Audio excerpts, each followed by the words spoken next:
আমরা তো এই যে একটা সিনেমার কাজ শুরু করতে যাচ্ছি। তো সিনেমার নাম হচ্ছে সোলজার। আমাদের মেগাস্টার শাকিব খান উনি অভিনয় করছেন।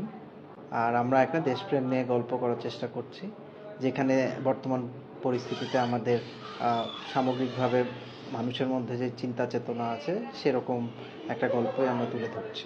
আমার কাছে যা মনে হয়েছে যে আমরা শাকিব ভাইকে এই ছবিতে গত ৩-৪ বছরে যেরকম অন্যান্য চরিত্র দেখা গেছে তার থেকে খুবই ডিফারেন্ট ওয়েতে প্রেজেন্ট করতে চাই, এবং যেখানে ওনাকে একজন খুবই, আমরা চাচ্ছি যে কমন ম্যানকে উনি যেন রিপ্রেজেন্ট করতে পারেন। এই দেশে সাধারণ মানুষের যে চিন্তা চেতনা আছে, সাধারণ মানুষের যে আকাঙ্ক্ষা আছে, আমার মনে হয় যদি দেশের যেই সবচেয়ে জনপ্রিয় অভিনেতা ওনার মাধ্যমে যদি সেই গল্পটা বলা যায় তাহলে মানুষ খুবই কানেক্ট করবে। এবং দিন শেষে আসলে আমাদের গল্পটা অবশ্যই হোপের, কারণ আমরা তো এখনও জাতি হিসেবে আশা ছাড়ছি না।